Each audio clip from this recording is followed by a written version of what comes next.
Thank you for joining. My name is Jamie Allen. I'm the graduate program coordinator for the Medical Device Development Masters of Engineering program at UC Davis. So the emails you've Oh, I just lost your audio. Are you still hearing? Yeah, I lost it too. Check your audio, Jamie. Okay. Oh, now I Okay, can hear it's you. come back. Okay, I'm gonna Now it's move the back. thing. Yeah, so my name is Jamie Allen. I'm the graduate program coordinator for the Masters of Engineering in Medical Device Development. I'm gonna pass it over to Steve to introduce himself. Yeah, hi everyone. My name's Steve George. I'm actually a professor of biomedical engineering and the chair of the Department of Biomedical Engineering, but I also serve as the chair of the director of this Masters of Engineering program as well. And Ilham? Hi, everybody. My name is Elan Birkan. I'm one of the lecturers. I cover the business and leadership course. Great. Yeah, so what I guess I'm going to do, you guys, I have maybe 12 or 13 slides, not too many, but just enough to kind of overview the program. At one point, I'll let Ilham describe the class he's teaching as well.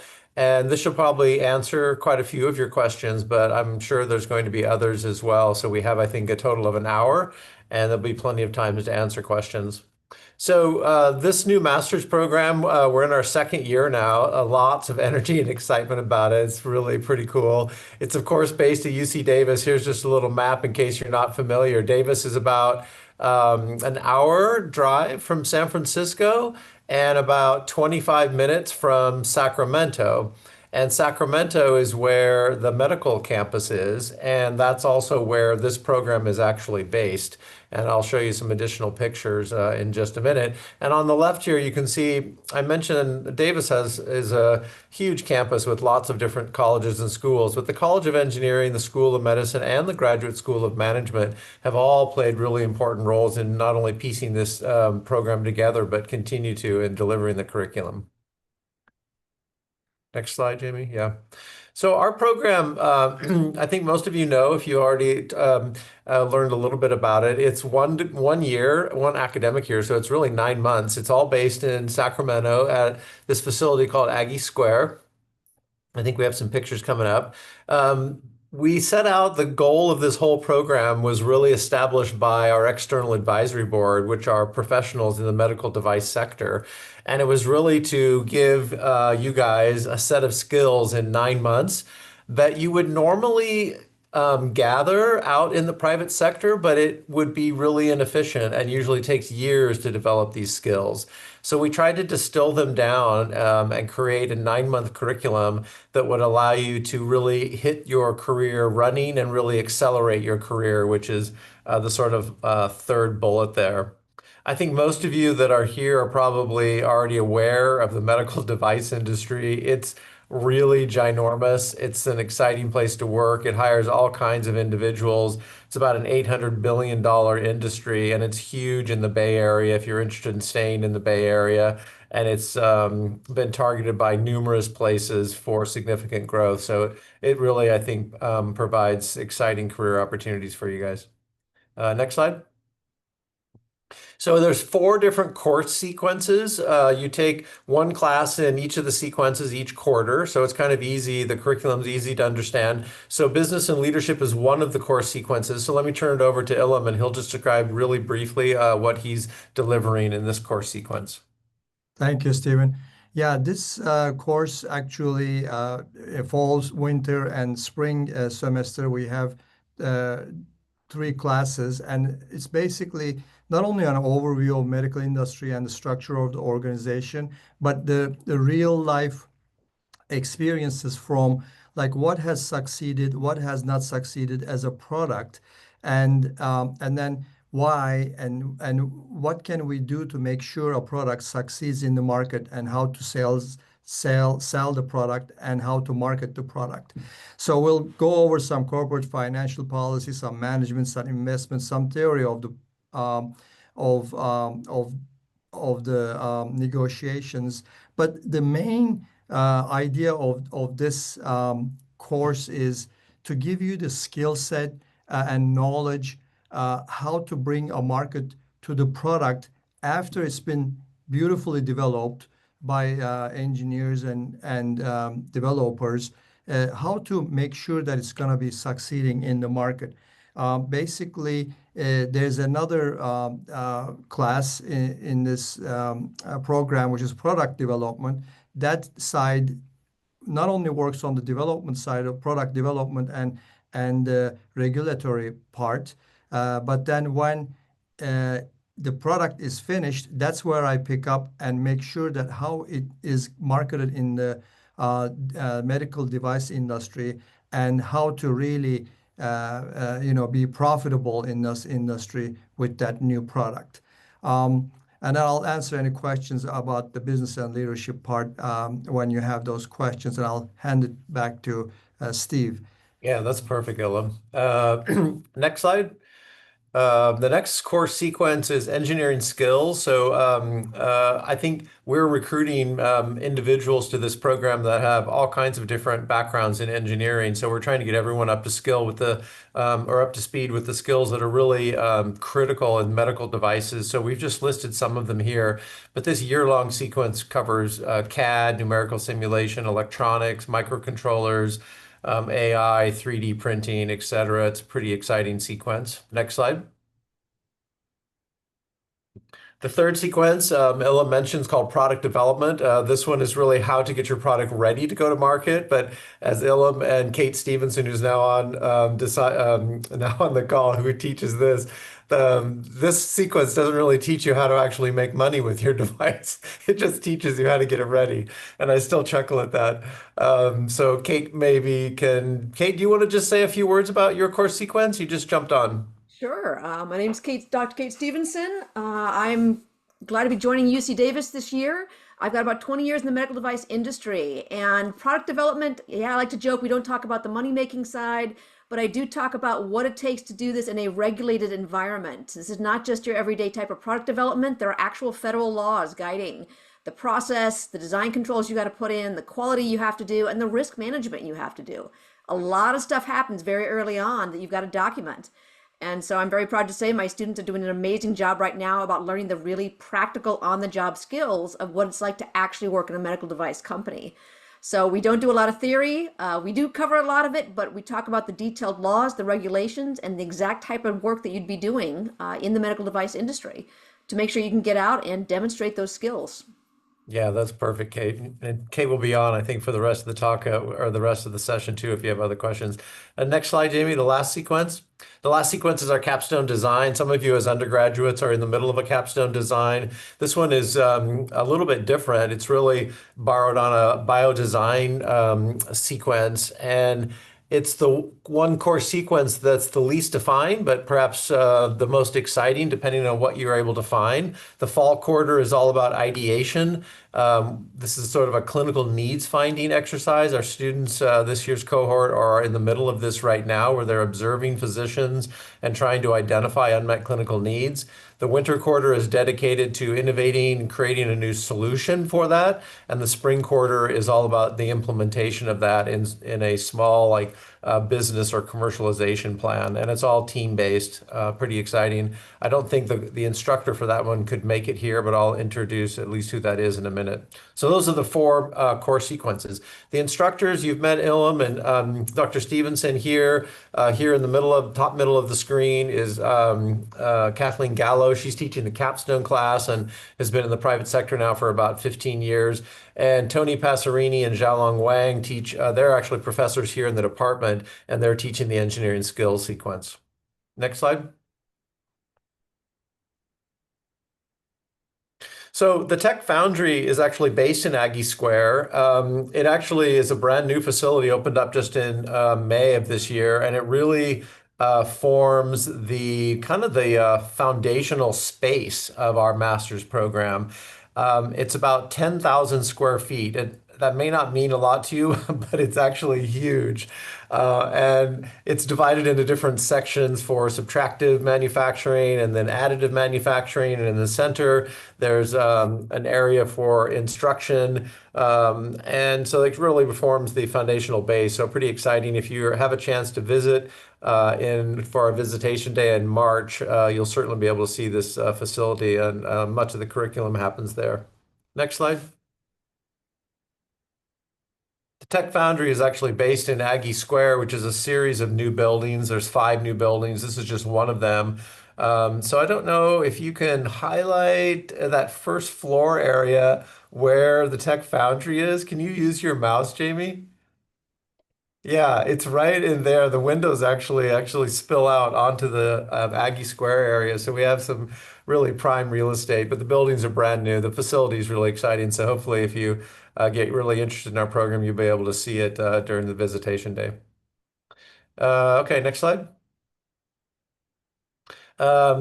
Aggie Square is based at the medical center, and the medical center, of course, full-fledged, exciting medical center, gives you all the opportunities for the clinical observations. And I just have a note here that the students this year are actually observing physicians in neurosurgery and otolaryngology, or ENT, both in the operating room and the clinic. And as the program grows, we have really strong relationships with radiology, the Department of Surgery, orthopedic surgery. So other clinical units will become more engaged as the program grows.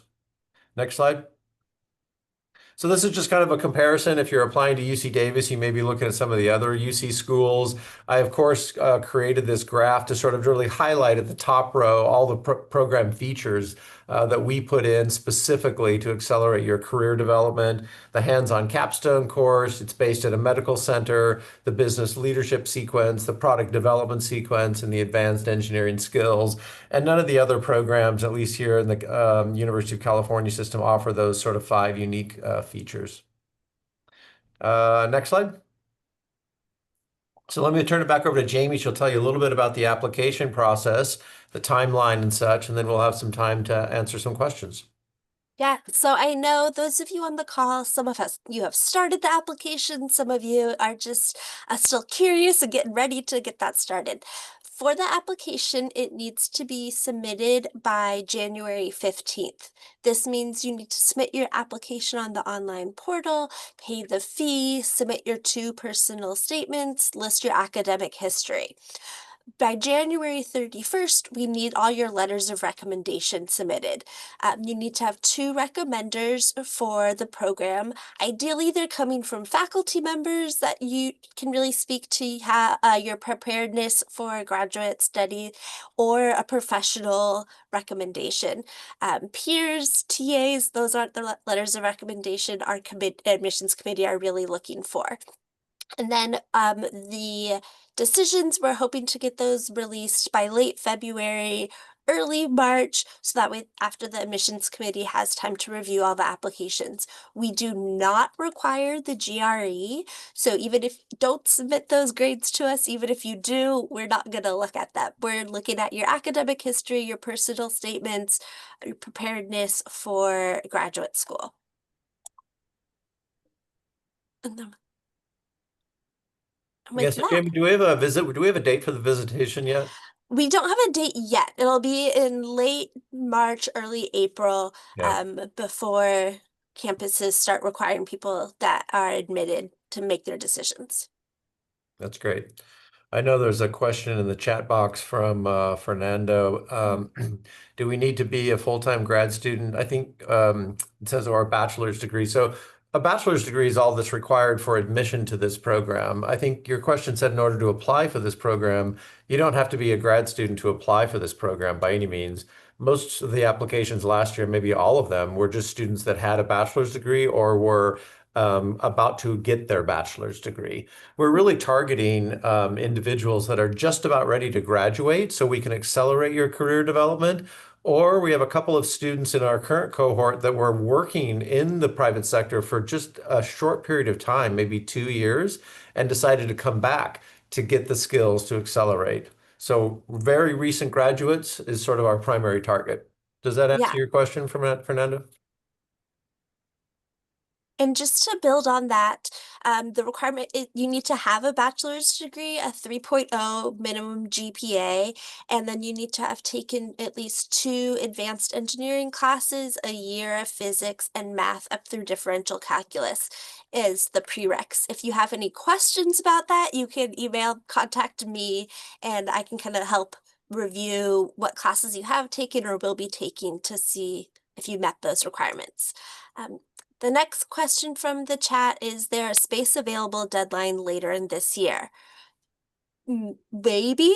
We don't know yet if we're gonna have a space available, a deadline later in the year. It would depend on if we fill up with the applications that come in by that January 15th deadline. So the space available deadline, not guaranteed. That submitting it by January does guarantee your application will be reviewed. Yeah, I could maybe speak a little bit to that too, Joseph or Joe. I mean, the program, we have a targeted number of students that we'd like as the program grows. If we grow too fast, we might overwhelm parts of the program and such. So I would say our target number of students next year is around 20.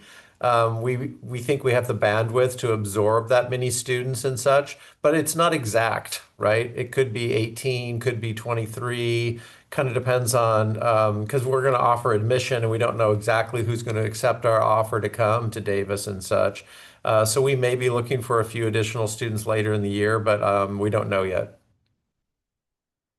Um, Another question, is it important that we mention what faculty we're interested in working with in the application, or is it more important for the MS, the Masters of Science in Biomedical Engineering, also in our department? For the Masters of Engineering in Medical Device Development, you do not need to mention the faculty you're interested in working with. The faculty mentors that students will work with for their capstone project will be determined later in the year once you and your capstone group know what your topic, what your project is going to be. Yeah, that's a really good question to sort of distinguish between the Mhm. Masters of Science, right? So there's a Masters of Science that you'll see at a lot of universities. Davis has one as well in biomedical engineering, and there's a thesis option, and there you work in a faculty member's lab and do a research project.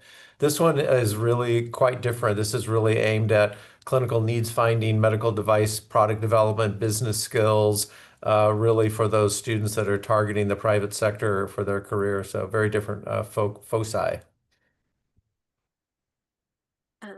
Does the faculty connect students with medical device development companies in Sacramento or Bay Area after graduation? Um, I think this might be a good one to hand over to the instructors of the classes to kind of say how the students can benefit from their professional networks. Yeah, I can speak Maybe to I'll that. jump in. Oh, Kate, go ahead. Okay, so I've worked in the medical device industry for about 20 plus years now. And if you're asking, am I going to like introduce you to all my friends? Not necessarily. I'm still getting to know you guys. But what I will say is that I'm a first generation college student and a first time engineer in my family. And so I needed to really rely on learning how to navigate the industry, how to get a job in the industry. And so, definitely, as part of my class, we will talk about hiring trends in the industry, where to go, what your personal goals are. And we definitely are looking at what events we can come to as you yourself personally, as well as a class. This is a major where we really want to heavily engage with the industry. I'm going to have guest speakers coming in who work at medical device companies, talk about the different kinds of careers in medical device beyond just medical device engineer, and what kind of opportunities you can go into. So there will be a lot of guidance. And this is a great place to be in medical device, both in Sacramento, the Bay Area, Southern California. You do not have to go very far to have a lot of great job opportunities, but you do need to learn some of the skills about how to find those companies and how to land those jobs. Yeah, Elam, did you have a comment? Kate mostly covered it, but of course, I've been in the industry for a very long time, and I have a lot of good company connections, not maybe individuals, because individuals move around different companies, but I have good company connections where in my class, actually, we cover some of the big companies in the area in California specifically. And then we look at how their hiring practices are, what they do, what they don't. And then depending on what the students want, where they want to work, we actually cover where should they apply once they have their degree. So I'm covering that in my class. Also, I'm showing like which companies have like more advancement opportunities. Even I cover salary ranges because I hired so many people in my past. I know what companies pay to what skill levels. So I cover all that in my class. I should make a couple other comments to you guys. I mean, our ultimate success depends on your guys' success, right? So we will do everything we can to get you guys the type of career opportunities you want. Ilham and Kate just mentioned a couple of specific examples. I think another really key example is our external advisory board.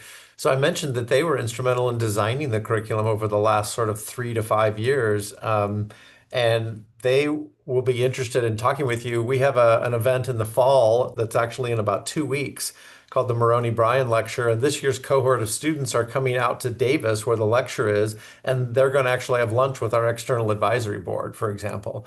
So there'll be opportunities to interact with them, and they're all working at companies and are hiring people as well. So there should be really nice opportunities, and Jamie can help sort of coordinate some of those as well. So we'll help provide you opportunities and skills to build your network, but not necessarily the direct introductions for all the time. Uh, question, is there additional context on the target class size? I know you mentioned not wanting to go too quickly and overwhelm our partners that we're doing the clinical observations with. That's kind of the how we're deciding to grow the program, not Yeah, yeah, it's really starting limited off based with in the 30, capstone. yeah, not starting off with 30 students in the cohort, but kind of building up to that, building capacity within the program and the departments we're doing the observations with. Yeah, so we'll probably, for example, like in the winter when we're deciding how many initial, say, admission offers we're going to make, we would reach out to Kathleen Gallo, who's teaching the course right now, right? And think with her about like what would be your capacity next year? How many students do you think you could sort of realistically organize and such? So that'll be a conversation we have in February and March, but I'm anticipating it's probably going to be something like around 20. Do teams get paired with a companies or physician for the capstone project, or do they choose out of a selection pool? Is that selection/client funding process similar to the undergrad senior design project pathway? You know, this is what I think is happening. Jamie, you should chime in. So I've talked with Mhm. Kathleen. The whole group of instructors meets every Friday at 1 o'clock to sort of compare notes on how their course sequence is going and stuff. And I think what Kathleen did is she broke this year's cohort up into a couple of groups, 3 and 4 people, to work specifically with one or more clinical mentors, I think, in ENT and neurosurgery, right? I think it Mhm. depended on the clinical mentor. Yeah. So they may be observing several clinical mentors, and when they end up designing what their project is going to be, I think our idea, Kathleen may tweak this again as the instructor of the class, but our idea was then there would be a single clinical mentor and an engineering mentor that would form then a team with you in the winter quarter to then begin to innovate the solution for that clinical problem. Yeah. It's not physicians or companies coming to the program, the students in the program working on their capstone saying, I have this problem, give me a solution. It's the students are seeing things in the operating room, in the clinic, what the needs are, and Yeah, developing the projects really, based on really those needs good. they see. Really important distinction. Yeah. Camille, I see that was your question, and I know you're in the undergraduate design class here at Davis right now. And Professor Troy, who teaches that, is also on our sort of curriculum committee and has helped us really design the capstone for this to be different. And one of the key differences is, as Jamie mentioned, is the ability to identify the solution or the problem yourself. You won't be given the problem. Yeah. And then the students were paired in their capstone groups based on their interests, their previous experience, and also like if they're wanting to take something to industry and do a startup themselves, or they're looking to join an existing company. So kind of to the best of our abilities, pairing, creating the groups around similar professional interests and outcomes and goals. Um, Another question. I have 10 years of automotive engineering experience, also regulated. Any thoughts from the panel about the program as a means to make a career change?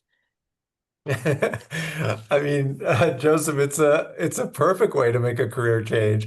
This particular program is in person, all right, and we wanted to make it short enough to really, give you those skills, in as focused way as we could.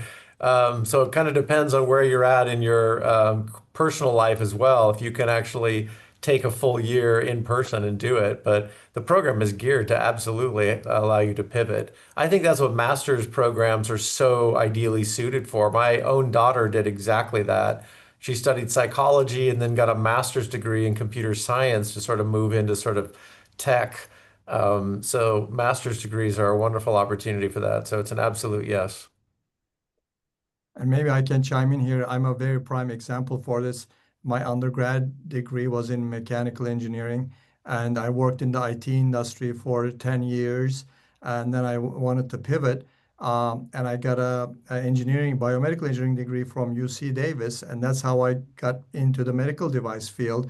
And I wish this program existed at that time, because it would have been much faster for me to pivot and get practical experience from real developers and real business people.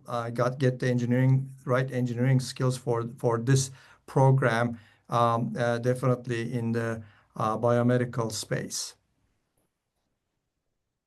Yeah. This year's cohort, we have students that have their undergraduate degrees not just in biomedical engineering. We also have uh, mechanical and electrical and computer And engineering. computer Yeah, science, yeah. yeah. So you don't have to have a BME background to come into this program. Not at all. There's the engineering. You need a good engineering foundation is really what is needed. Yeah, we always thought that an undergraduate degree in biomedical engineering would not be the most common major per se. It could be, but we always anticipated that we'd have engineers from the entire spectrum, including like civil engineers and such that seem like they're a long ways away, but it's a fantastic way to pivot into medical devices.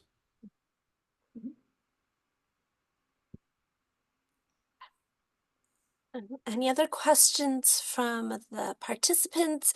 Yeah, you Any, guys can type them into the chat or yeah. you can unmute, I think, and just ask the question as well.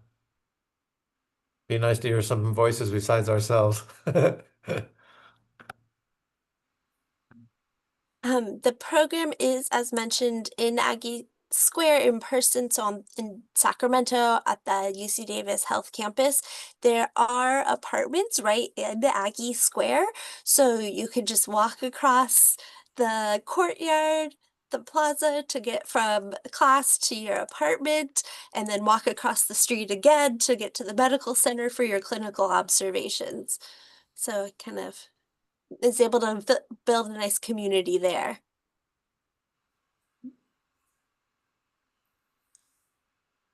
What are some specific jobs, positions that graduates tend to go into after this program? So our first cohort started in fall, so we have like we'll know in June what jobs people are ended up in. But for those maybe the rest of the panel can kind of talk about from their professional experience what types of positions people will be prepared for after the program. So one of the things I've been doing in my class is every week we're talking about a major area, major topic in the development of medical devices. And every topic there is a potential job profession. So I'm going to be teaching a whole class on intellectual property. Some biomedical engineers end up going into IP law and going into patent law if that's something you like going into. We talked about becoming a professional project manager if you want to go into project management. Some people love the clinical side. If you go into these observations and you find you absolutely love being in the OR and introducing doctors to new technology, you may want to go into becoming a clinical engineer. One of the things we're also talking about between me and Ilham, Ilham's had a lot of the big corporate experience. My entire career has been at startups. And so sometimes it may be like, if you want to go work for a very small company with 2 or 3 of your friends, I can talk to you about how to get involved in that and what that lifestyle is like. Or if you want to go large and corporate, you want to work for one of these companies that's based globally and potentially travel internationally. There's a lot of paths forward. I think engineering in general is an amazing career that teaches you how to identify needs, think logically, be compliant with different requirements. And there's a lot of different pathways you can navigate into in the field, depending if you want to be more on the clinical side, more on the business side, more on the tech side. And so that's been part of my goal is this whole program is exposing them not just to the knowledge, but the types of careers and types of work you can get into. That's a really good point, Kate. I mean, I don't think we ever thought that graduates from this program would head to a very specific area of the medical device field. The medical device field is huge, and Kate just did a nice job of summarizing it. So you should never feel like this program is going to like pigeonhole you into like one particular career path by any means. You're going to be trained and understand the medical device sector and be able to function, I think, in a wide range of features of it. And to add to that, there's product management as well. So product management in larger companies, you manage multiple products and the product life cycle, because some products have to be sunset and some new products come to the market. How do you position it? You have to have the biomedical engineering skills because the people who are going to use these, the user experience is so important. So how you market these products depend on biomedical engineering skills. So you can use some of your skill set that you learn in this class and in this program basically for product management and product leadership, even some leadership roles. And I'm trying to get my class ready even for some of the management roles. They can directly jump into a product manager or product leader position in a large company, a global position even. Yeah, Christy, I hope that answers your question, but please follow up if you want some more detail. I see Amelia's question. I was going to maybe tackle this initially. It sounds like you've been in an academic lab, maybe doing basic experiments or something and have some laboratory skills. And your question is about transitioning into the medical device sector and developmental processes and how that would work. And I wanted to address it because I have a master's student in the Master's of Science program in my lab right now doing a thesis, right? She's doing research, but she's interested in going to medical school. And she's wondering how this is going to transition. And I told her, I said, no matter what career you move into, you're really expected to be a problem solver, right? So right now she's trying to solve a problem in my lab and trying to design experiments and interpret data. And these are all activities, whether they're specific or not to the medical device industry, that are just skills that are useful, I think, in any career you're going to go into. What you're going to do as you transition into this program is learn some of the specific features of the medical device sector, right? But those laboratory skills and those problem solving skills and stuff will always be useful to you. That's what my thinking is. Yeah, I think just to build on that, I'd say any type of being in a regulated industry, having a discipline about your documentation, your controls, understanding where things fall apart, it definitely translates well. I like to say it's a slightly alternate universe. We have lab protocols and tests we do. And, I love to work with each student and find out, what did you love about the academic environment? What did you like about labs and what didn't you? And there's places to play all over the place in medical device. Whether, if you want to be swabbing substances day in and day out and pipetting things, like we can find jobs for you. Or if you just like the experimenting and working with brand new technology, there are other ways there are other places to try and position yourself as well.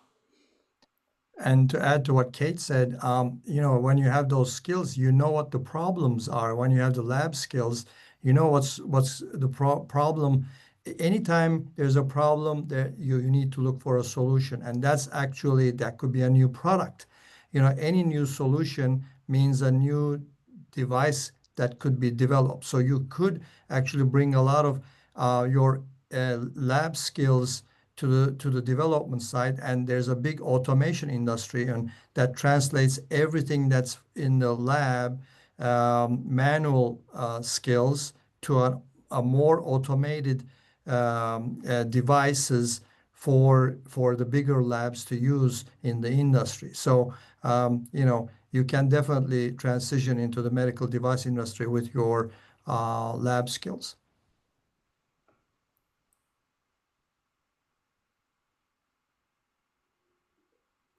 So it sounds like they're going to learn everything they need to know to be successful in a variety of career options after it, by a combination of their documentation, all the transferable skills they're going to get, and opportunities to build their professional network so they can put all what they learned to good use.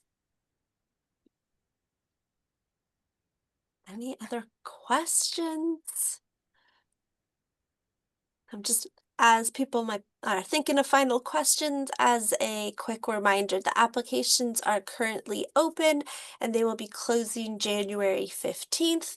That space available deadline, not a guaranteed. So if you're really wanting to join us for the 2026-2027 school year, make sure those applications get in by January 15th. If you have any questions about the application process, the requirements, feel free to reach out. I'll be sending follow-up information with the slides, the recording, some important links after this. And I should really say, I mean, I don't know if it really came across you guys, but one feature of our program that is so unique are these clinical observations.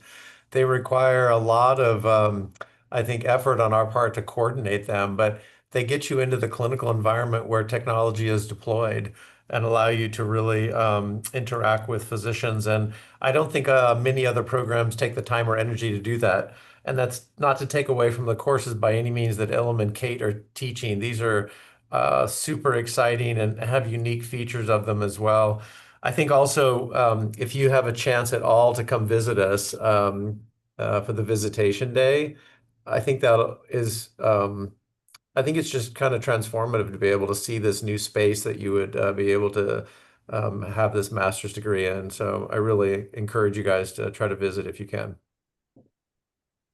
I just want to jump in on that. So last week I was talking about users and environments and understanding the use environments for medical technologies. And I was telling my students, like, most engineers in the medical device industry have never actually been in an OR. Okay. Here they are less than a year out of undergrad and they're shattering around a neurologist in like an intensive care unit. And it's an amazing experience. And it means that I'm not trying to, they know just hands-on in the room, in the space, the challenges of working with the technology that I know people who've been in the industry 20, 30 years, and they're still struggling to grasp how a doctor actually works, what a nurse actually has to do with a patient, what's it like in some of these environments. So like I said, it's an amazing opportunity. Hats off to Steve and the team for just figuring out how to convince UC Davis Medical to let a bunch of engineers walk into their room. I mean, there's a little bit of, kind of paperwork and approvals to do, but there's been just absolutely no lack of enthusiasm on the part of the clinicians. I mean, we have so many contacts right now. We just basically picked otolaryngology and neurosurgery this year, but there's so many other clinicians that are waiting to work with you guys too. So there's no limitation there.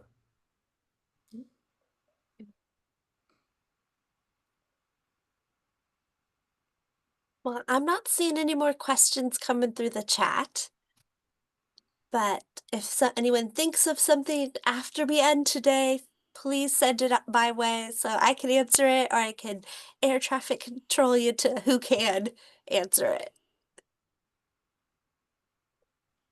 So, thank you everyone for joining, and I'll see your application in the application portal soon. Thanks. That's great. Bye, Yeah, everyone. thanks for coming, you guys. Ilham, Kate, thanks for coming, okay? Thank you. Have a great week. See you guys. Bye-bye. Bye. Bye-bye.